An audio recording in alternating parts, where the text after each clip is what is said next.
même si vous ne vous intéressez pas à la politique, ce qui est un peu mon cas, Idem.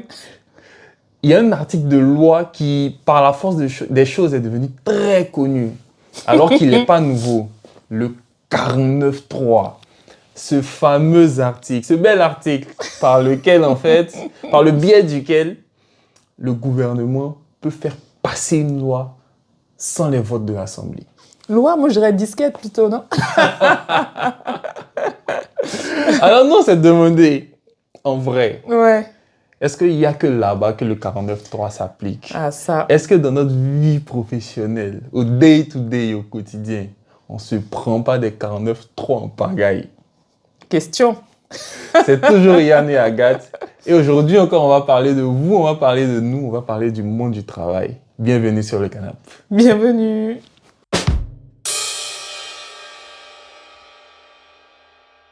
Bon, Yann, c'est quel débat que tu soulèves là encore là? Qu'est-ce qui se passe? Oh non mais Agathe, il y a trop de 49.3. Je sais que Ah bon? on crie trop sur les... Enfin, on crie sur les politiciens. En même Ok. temps, on a un peu raison, mais... Ouais.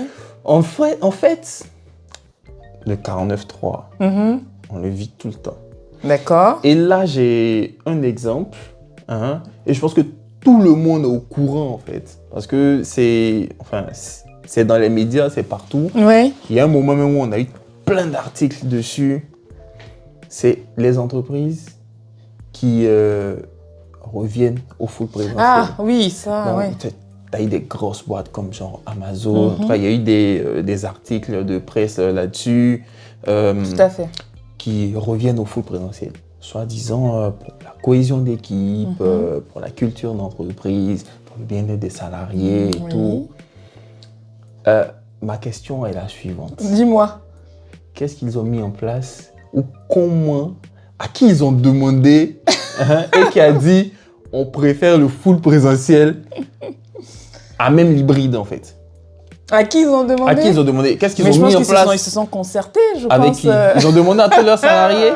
Ils ont demandé aux développeurs, ils ont demandé au RH, ils ont demandé à tous ces gens-là s'ils préfèrent le full présentiel. Même au mode hybride, où, je sais pas, peut-être 2-3 jours de télétravail et puis le reste en présentiel. Ils ont demandé à ces gens-là si entre ça et le full présentiel, qu'est-ce qu'ils préfèrent. Et ils ont dit full présentiel. Je pense là pas même, quand même. là même aujourd'hui, bon, je vais pas donner d'exemple parce que j'ai Oui, des amis, c'est vrai. en fait, ce sont des exemples qui viennent d'amis qui travaillent dans ces boîtes-là. Ouais. Mais il y a des grandes boîtes, c'est de l'audiovisuel, De la presse, trucs, enfin, voilà quoi, du marché de l'emploi français Ouais. qui cherchent à baisser en fait les nombres de jours de télétravail. C'est-à-dire que Il y en a par exemple, énormément, hein, bien ils sûr. étaient à 3. Ils veulent passer C'est à 2. Oui, c'est Tu vrai. vois. Et je me dis progressivement, ils vont passer à 1 et enfin 0.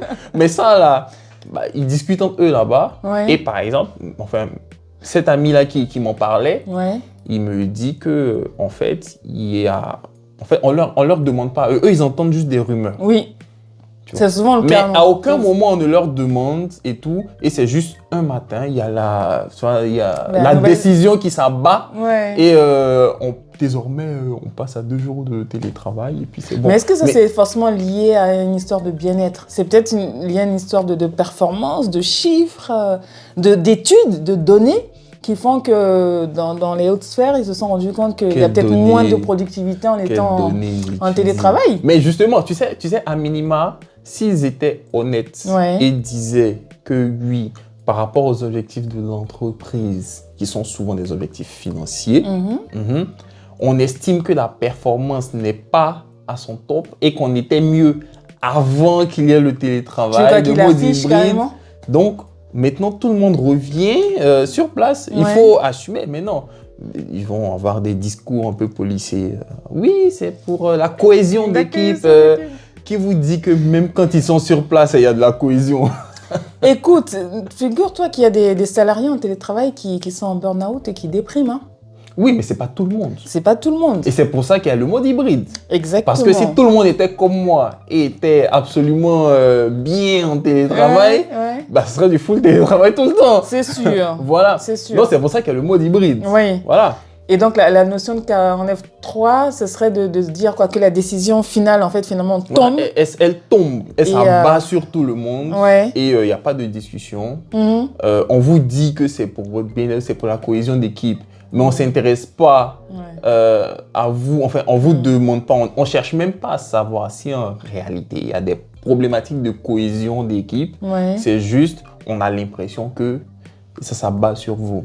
Mais qui te dit que cette notion-là, justement, n'est pas débattue avec des syndicats? Parce que les syndicats sont censés nous représenter. Mais est-ce que là, il n'y a pas un autre 49.3 encore? Est-ce qu'être représenté, ça veut dire être écouté? Théoriquement, oui et non, je dirais. Parce que mais là, quand on vote, faut justifier ce que tu dis. Les syndicats, qu'est-ce que c'est qu'un syndicat? Il est là pour quoi? Représenter le personnel, oui. Négocier auprès de la direction et être la voix justement des salariés. Oui. Donc une fois qu'on a voté nos représentants, ils sont censés être en fait notre porte-voix auprès de la direction. Tu es d'accord avec moi que c'est la voix des salariés, c'est la voix des équipes justement. Ouais. Mais est-ce que ces syndicats-là prennent le soin assez régulièrement sur les sujets qui sont importants pour les salariés, de revenir vers ces salariés-là, vers l'ensemble de ces salariés-là, pour savoir en fait ce que eux veulent en fait, quelles sont leurs véritables problématiques. Ouais. Voilà. Par exemple, c'est que moi j'ai vécu un PSE. Ouais. Voilà. Bon. J'étais jeune à l'époque, enfin je suis toujours jeune, mais j'étais beaucoup plus jeune à l'époque. Et ce que moi j'ai pu constater, c'est que en fait il y a beaucoup d'informations qui venaient, il y a beaucoup de gens qui attendaient et tout. Et en fait j'ai pas forcément eu l'impression qu'il y avait un processus où on venait demander, tu vois, prendre le pouls vraiment des gens en fait, tu vois.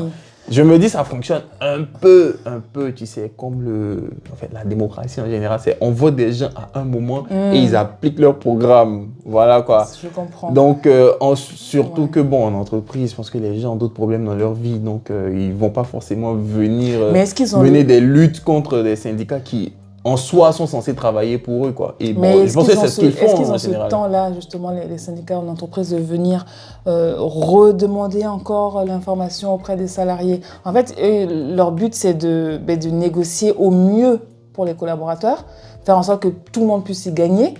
Mais est-ce qu'il y a quand même le temps de venir en arrière, reparler aux salariés pour ensuite Non, mais pour moi, il ne s'agit pas forcément de le faire tout le temps. Après, c'est sûr qu'il y a des mécanismes qui pourraient être mis en place.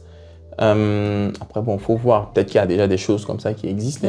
Si vous êtes syndicaliste, nous sommes intéressés par vous recevoir pour savoir justement comment vous fonctionnez, expliquer un peu à tout le monde, quoi, parce que tout le monde ne sait pas forcément comment vous fonctionnez. C'est vrai que pour avoir vécu un PSE, moi aussi de mon côté, souvent, les salariés ont l'impression qu'ils sont sur le fait accompli. C'est-à-dire qu'on sait qu'il y a un PSE, il va y avoir des négociations qui sont en cours, mais ce regard-là d'anticipation, ils l'ont pas. C'est-à-dire qu'on te dit, on a négocié, voilà ce qu'on a pu faire. Exactement, tu vois. Alors que, tu sais, je me dis, souvent j'ai l'impression que les négociations entre les syndicats et le patronat, en tout cas les dirigeants de l'entreprise, sont toujours particulièrement difficiles. Ah, toujours. J'ai jamais entendu, et pour le peu de fois où je l'ai vécu ou observé pour des entreprises où j'avais des connaissances, en fait, c'est toujours extrêmement difficile. Alors que là, par exemple, dernièrement, j'ai eu un cas, en fait, où en fait, c'était des négociations, c'est par rapport, je crois, à des bonus ou des augmentations salariales, des trucs comme ça. Et en gros, la direction a proposé un truc, les syndicats voulaient plus, tu vois. Donc, ils ont négocié. Voilà, ils ont négocié, ils ne se sont pas entendus et finalement, tout a sauté. En fait. Bon, j'espère qu'ils ont rediscuté après, je ne sais pas, mais en gros, il y avait une deadline. Et après la deadline, la direction, enfin, c'est comme s'ils retiraient leur truc et tout. Donc, en fait, l'ensemble des salariés a perdu le bonus? Ils ont perdu. Ils ont perdu le minimum même que le truc. Parce que bon, j'imagine que les syndicats, ils estiment, très probablement à juste titre, que ce n'est pas suffisant, qu'il fallait plus. Tu vois. L'art de la négociation. Qu'il fallait plus. Ok. Voilà. Mais, en tout cas, de ce que j'ai entendu de la personne qui m'a rapporté en fait cette situation-là, c'est que pour cette personne-là, en fait, ce que la direction proposait, ça lui suffisait très largement en fait. Il aurait été très content d'avoir ça. Donc, c'est-à-dire que... Imagine, bon après ça c'est une personne, j'ai pas le pouls de toute l'entreprise, mais bon, imagine que 70% de l'entreprise en fait, eux en fait, ça déjà, c'était très bien en fait pour eux. Donc en fait, c'est que ces gens, tu as 70 personnes qui ont perdu ça, tu vois, à cause parce que en fait, le syndicat estimait qu'il fallait plus. Ce que je dis pas que c'est mauvais. Et c'est là où je te rejoins sur le sens d'écoute. C'est-à-dire qu'une fois que la proposition auprès de la direction a été faite au syndicat, il aurait fallu que ces personnes-là puissent se concerter avec l'ensemble des collaborateurs sous forme de vote. Un petit vote pour savoir pour déjà en fait... Et pour sentir le pouls en fait. Où est-ce que vous vous situez par rapport à cette offre. Limite en fait, moi je ne serais même pas contre le fait d'essayer un peu d'influencer les employés avant de passer au vote. Expliquant pourquoi c'est pas assez, pourquoi il faut plus, voilà, et pourquoi le syndicat pense qu'ils peuvent avoir plus. Une fois que vous avez fini de faire ça, tout le monde vote, voilà. Et si les gens veulent en rester là, en fait la majorité veut en rester là, ben on en reste là. Si la majorité vous suit en fait dans votre truc, donc c'est en étant conscient, en étant conscient du risque en fait, bah, on part au combat. Je pense que c'est beaucoup mieux parce que ça aiderait justement à avoir cette entente la mutuelle qui des fois n'existe vraiment pas. On a l'impression qu'il y a un gap énorme entre en fait les décisions des syndicats et le réel besoin des salariés. Et ça, je vois régulièrement lors justement de CSE où en fait tu sens qu'il y a pas de communication entre eux. Et ça, c'est difficile pour un syndicat parce que c'est lui qui nous représente. Ben, tu vois, donc finalement, ça aussi, c'est-à-dire qu'il y a l'entreprise elle-même qui abat des 49.3 et il y a les syndicats aussi qui battent des 49.3. Mais est-ce qu'ils ont réellement le choix? Est-ce que ce 49.3-là n'est pas nécessaire? Je pense que dans certaines situations, ça va l'être. Tu vois, même là, je prends le même exemple qu'on a pris de suite avec... les négociations, par exemple, soit salariales, sur des bonus, des choses comme ça.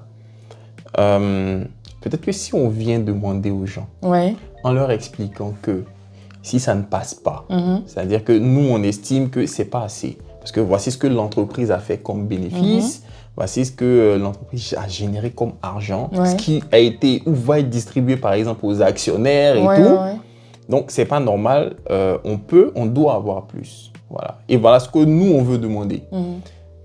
Et si jamais ça ne passe pas et que la direction n'accepte pas, voici les conséquences. Soit il n'y aura plus rien ou l'offre qui est, je sais pas, disons peut-être à 3%, elle va passer à 1%, ça le truc par défaut et on ne pourra plus bouger sur ça. Peut-être que si on explique aux gens que en essayant peut-être d'avoir 5%, on va perdre les 3% et se retrouver à 1%, tu vois. La plupart vont se dire « Ah non, non, non, non, non, non, non, non. » Tu vois, même si, disons, les 3% initiaux, ça ne les convient pas. Ça ne les convient pas. Tu vois. Donc, peut-être qu'en voyant ça, en fait, ils se disent que non, en fait. Allons au combat et puis voilà, quoi. On met toute la force qu'on peut dedans. Peut-être que la peur ou l'indécision ou le fait que les gens ne comprennent pas forcément tous les enjeux, ça peut justement les pousser. Expliquer les enjeux. Les gens sont conscients en fait. Donc, oui, mais bon. Est-ce qu'après ils ont tout le temps pour le faire parce que bon, ces choses-là, pour moi, je peux pas vraiment facilement transmettre l'information complète dans un temps très réduit. C'est des choses qui sont un peu denses. Comprendre que l'entreprise gagne ceci et va faire cela avec... qu'on pourrait avoir ceci au lieu de cela, c'est pas forcément très digeste en fait de base.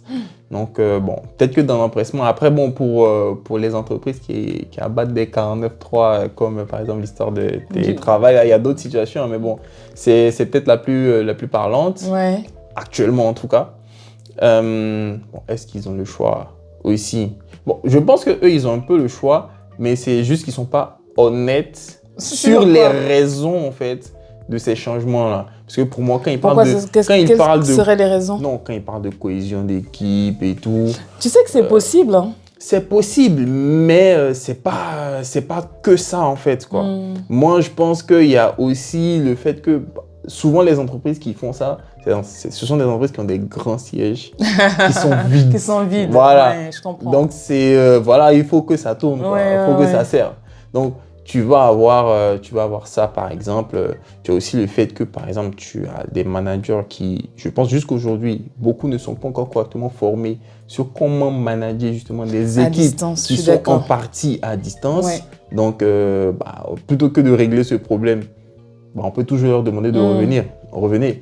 Voilà. Et d'autre part, moi, ça peut être pour des objectifs, disons, financiers, quoi.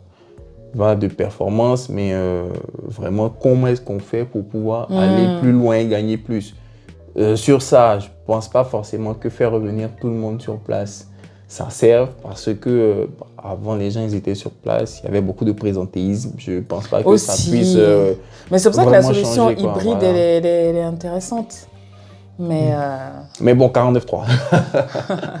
Donc, je te laisse conclure aujourd'hui. Non, mais est-ce qu'on a vraiment le choix, en fait? C'est-à-dire qu'on est quand même là, on suit les déshydratats des entreprises. Oui, bon, à la fin de la journée, il y a un contrat de travail, c'est ce qui est écrit dedans qui prime.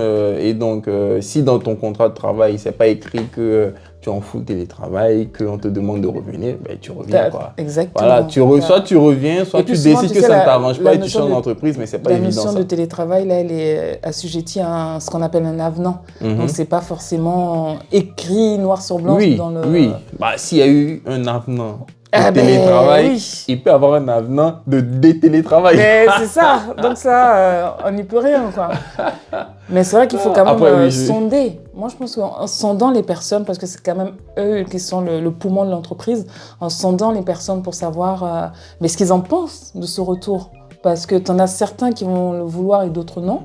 Et il faut peut-être se fixer sur la majorité et faire en sorte que tout le monde puisse travailler dans de bonnes conditions. Mais par exemple, prends le cas de quelqu'un qui était en full télétravail et qui a déménagé pour aller vivre dans le sud, par exemple, lui dire de venir en présentiel. Moi, j'ai eu des amis qui, en sortie de Covid, ont eu des situations comme ça. Il y en a un qui avait déménagé pour aller en Normandie et tout. Il était très bien, il était vraiment très bien là-bas. Et ils avaient un truc hybride où je crois qu'il avait un jour de présentiel, un truc comme ça. Et puis, du jour au lendemain, quand tout ça s'est baissé, il a dû revenir en Île-de-France parce que ça revenait du coup beaucoup plus cher en transport de faire le déplacement. Donc, voilà. En gros, en fait, faut peut-être écouter les salariés. Après, là, on suppose que les salariés comptent dans l'histoire. Après, est-ce qu'ils comptent vraiment? Question. C'est quand même eux qui font tourner la machine, hein? Exactement, mais souvent, on a tendance à l'oublier. On a tendance à l'oublier, exactement. Je te laisse conclure. Ça y est, là, on a conclu. Qu'est-ce que qu'on dise d'autre, là? Bon, Agathe dit qu'elle a conclu. Ça y est. Donc, qu'est-ce que tu veux qu'on dise? Écoutons nos salariés. Oui, écoutons nos salariés. Écoutons-nous tous en entreprise parce que de toute façon, on a tous besoin les uns des autres que l'entreprise tourne. S'il n'y a pas de salariés, peu importe la force de votre industrie, elle ne tournera pas. Peut-être que c'est pour ça qu'ils veulent mettre des robots partout. Non, mais ce n'est pas forcément la solution. Merci de nous avoir écoutés. C'était Agathe et Yann pour le canapé. À bientôt. Au revoir.